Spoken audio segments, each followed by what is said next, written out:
Assalamualaikum warahmatullahi wabarakatuh. Halo semuanya, perkenalkan saya Lailatul Intihan dari tim KKN PPM UGM periode 3 tahun 2021 yang diamanahkan di Kelurahan Wirogunan Mergangsan, khususnya di RW 17. Di sini saya akan menjelaskan tentang PHBS.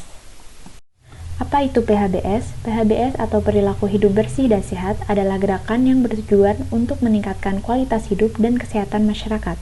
PHBS dapat diterapkan di lingkungan rumah tangga, sekolah, tempat kerja, maupun masyarakat umum.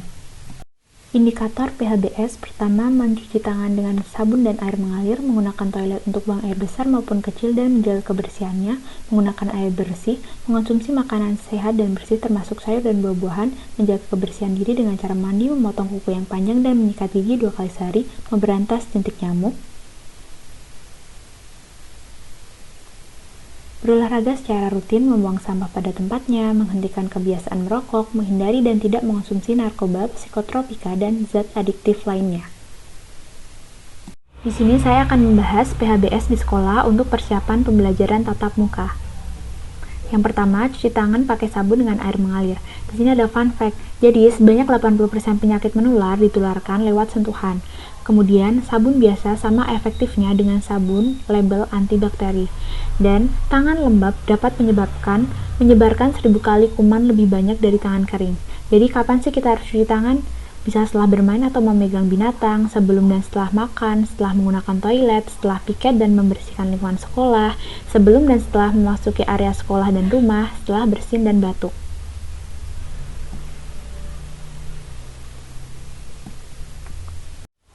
Berikut ada panduan cuci tangan dengan 6 langkah. Yang pertama, gosok telapak tangan, kemudian gosok punggung tangan dan selajari, dilanjutkan gosok telapak tangan dan selajari, kemudian gosok punggung jari ke telapak tangan, setelah itu genggam dan basuh ibu jari dengan posisi memutar, dan yang terakhir gosok bagian ujung jari ke telapak tangan.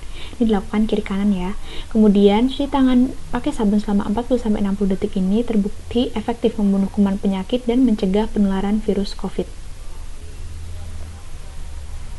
Yang kedua, menggunakan masker. Gunakan masker dengan kawat pada hidung. Kemudian saat digunakan, cek apakah masker sesuai dan menutupi hidung, mulut, dan dagu. Di sini terdapat hasil studi CDC menunjukkan double masking dan menyimpulkan tali dapat menyaring virus COVID-19 hingga 90% dan efektif.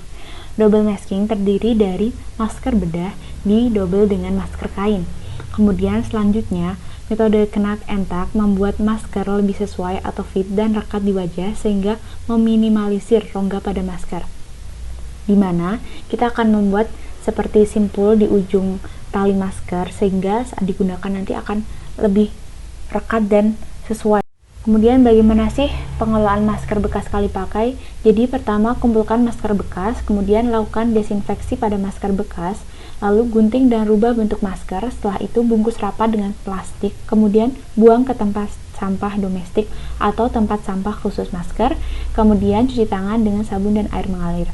Sedangkan bagaimana cara membersihkan masker kain? Jadi dicuci masker kain setiap hari ya, kemudian gunakan mesin cuci atau cuci dengan tangan dengan merendam masker kain di dalam air panas dan deterjen, lalu dikucek minimal selama 20 detik dan bilas dengan air bersih. Keringkan dengan pengering atau dengan cara menjemur. Yang ketiga, jaga jarak. Jaga jarak ini merupakan langkah penting untuk memutus mata rantai penyebaran virus COVID-19. Jadi, biasakan gerakan namaste sebagai bentuk sapaan dan salam hormat. Jadi, tidak perlu berjabat tangan atau mencium tangan. Kemudian, di ruang kelas diatur kursi dan meja dengan jarak sekitar 1,5 meter dan jangan melakukan kerumunan saat aktivitas sekolah. Yang keempat, gunakan tempat sampah dan pilah sesuai kategori. Setiap kita akan membuang sampah, kita pisahkan apakah dia masuk organik atau bahan yang berasal dari sisa makhluk hidup yang dapat terurai secara alami, misalnya daun pisang, ataukah dia masuk anorganik yang tidak mudah terurai oleh bakteri atau secara alami, misalnya plastik, kaca, seperti itu, atau dia masuk bahan beracun dan berbahaya. Yang kelima, jaga kebersihan jamban. Jadi kita usahakan jongkok dengan benar di atas jamban. Kemudian gunakan ember atau gayung untuk menyiram. Jaga toilet dalam keadaan bersih dan kering, dan buanglah sampah di tempat sampah. Di sini terdapat poster bagaimana cara membersihkan jamban.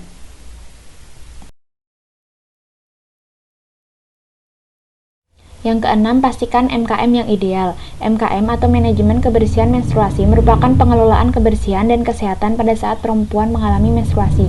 Jadi, pakailah pembalut untuk menampung darah yang keluar dan sebaiknya diganti setiap 4-5 jam sekali dan bisa lebih sering bila darah keluar banyak. Waktu yang dianjurkan untuk mengganti yaitu saat mandi pagi, di sekolah, pulang sekolah, mandi sore, dan sebelum tidur.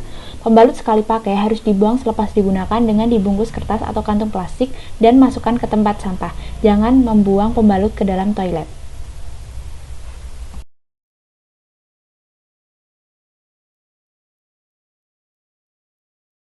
Yang ketujuh, gosok gigi. Menurut WHO dan WDF, gosok gigi dengan pasta gigi berfluoride adalah cara paling praktis untuk mencegah gigi berlubang.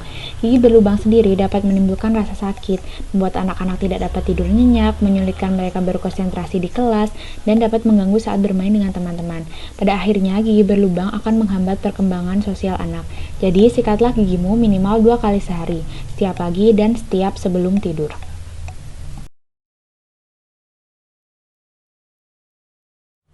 Yang ke-8, gunakan air bersih. Kualitas air bersih harus memenuhi persyaratan Permenkes nomor 32 tahun 2017.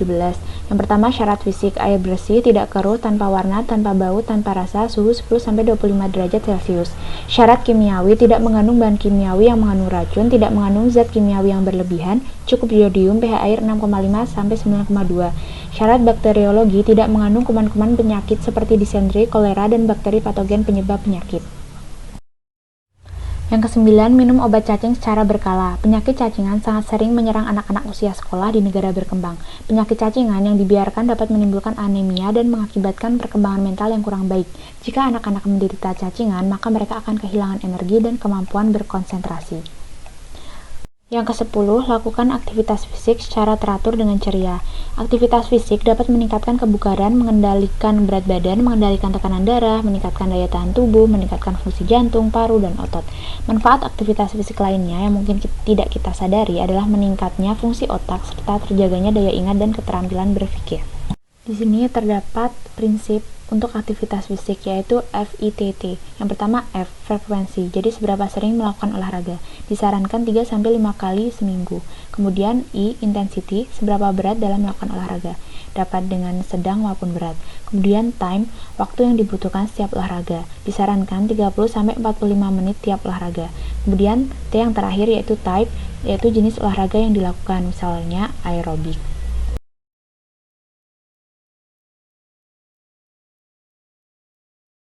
Yang ke-11, konsumsi makanan sehat dan bergizi. Di sini ada pedoman gizi seimbang. Yang pertama, syukuri dan nikmati aneka ragam makanan. Semakin beragam jenis makanan yang dikonsumsi, semakin mudah untuk memenuhi kebutuhan gizi. Cara menerapkannya dengan mengonsumsi 5 kelompok pangan setiap hari atau setiap kali makan. Kelima kelompok pangan tersebut adalah makanan pokok, lauk pauk, sayuran, buah-buahan, dan minuman. Mengonsumsi lebih dari satu jenis untuk setiap kelompok makan setiap kali makan akan lebih baik. Yang kedua, banyak makan sayuran dan cukup buah-buahan. Secara umum, sayuran dan buah-buahan merupakan sumber berbagai vitamin, mineral, dan serat pangan. Sebagian vitamin, mineral yang terkandung dalam sayuran dan buah-buahan berperan sebagai antioksidan atau penangkal senyawa jahat dalam tubuh. Berbeda dengan sayuran, buah-buahan juga menyediakan karbohidrat terutama dengan fruktosa dan glukosa. Sayur tertentu juga menyediakan karbohidrat seperti wortel dan kentang. Sementara buah tertentu juga menyediakan lemak tidak jenuh seperti buah alpukat dan buah merah. Yang ketiga, biasakan konsumsi aneka ragam makanan pokok. Makanan pokok adalah pangan mengandung karbohidrat yang sering dikonsumsi atau telah menjadi bagian dari budaya makan berbagai etnik di Indonesia sejak lama. Contoh pangan karbohidrat adalah beras, jagung, singkong, ubi talas, garut, sorghum, jewawut, sagu, dan produk olahannya. Yang keempat, biasakan konsumsi lauk pauk yang berprotein tinggi. Kelompok pangan lauk pauk sumber protein hewani meliputi daging ruminansia atau daging sapi, daging kambing, daging rusa, dan lain-lainnya. Daging unggas seperti daging ayam, daging bebek, ikan termasuk seafood, telur, dan susu serta hasil olahannya. Kelompok pangan lauk pauk sumber protein nabati meliputi kacang-kacangan dan hasil olahannya seperti kedelai, tahu, tempe, kacang hijau, kacang tanah, kacang merah, kacang hitam, kacang tolo, dan lain-lain. Yang kelima, batasi konsumsi pangan manis, asin, dan berlemak. Jadi, Peraturan Menteri Kesehatan Nomor 30 Tahun 2013 tentang pencantuman informasi kandungan gula, garam, dan lemak, serta pesan kesehatan untuk pangan olahan dan pangan siap saji menyebutkan bahwa konsumsi gula lebih dari 50 gram atau 4 sendok makan, natrium lebih dari 2000 mg atau 1 sendok teh, dan lemak atau minyak total lebih dari 67 gram atau 5 sendok makan per orang per hari akan meningkatkan risiko hipertensi, stroke, diabetes, dan serangan jantung. Yang keenam, biasakan sarapan. Sarapan membekali tubuh dengan zat gizi yang diperlukan untuk berpikir, bekerja, dan melakukan aktivitas fisik secara optimal setelah bangun pagi. Yang ketujuh, biasakan minum air putih yang cukup dan aman. Bagi tubuh, air berfungsi sebagai pengatur proses biokimia, pengatur suhu, pelarut, pembentuk komponen sel dan organ, media transportasi zat gizi dan pembuangan sisa metabolisme, rumah sendi, dan bantalan organ. Yang kedelapan, biasakan membaca label pada kemasan pangan. Semua keterangan yang rinci pada label makanan yang dikemas sangat membantu konsumen untuk mengetahui bahan-bahan yang terkandung dalam makanan tersebut. Selain itu, dapat memperkirakan bahaya yang mungkin terjadi pada konsumen yang berisiko tinggi karena menderita penyakit tertentu. Yang kesembilan, cuci tangan pakai sabun dengan air bersih mengalir. Yang kesepuluh, lakukan aktivitas fisik cukup dan pertahankan berat badan normal. Berikut manfaat PHBS. Yang pertama, mencegah penyakit infeksi. Dengan membiasakan diri hidup bersih dan sehat, Anda akan terhindar dari berbagai virus, bakteri, jamur, dan parasit penyebab penyakit infeksi. Kemudian yang kedua, mendukung produktivitas. Badan yang sehat dan lingkungan yang bersih akan mendukung kelancaran proses belajar mengajar, bekerja, dan kegiatan lainnya. Yang ketiga, melestarikan kebersihan dan keindahan lingkungan. Yang keempat, mendukung tumbuh kembang anak. PHBS yang diterapkan juga turut berperan dalam mengoptimalkan tumbuh kembang anak dan mencegah stunting. Terima kasih, sekian presentasi dari saya. Semoga apa yang telah disampaikan bisa bermanfaat dan dapat diterapkan sehingga dapat mengarahkan kita untuk hidup lebih sehat. Mohon maaf apabila ada kesalahan. Semoga sehat selalu semuanya. Wassalamualaikum warahmatullahi wabarakatuh.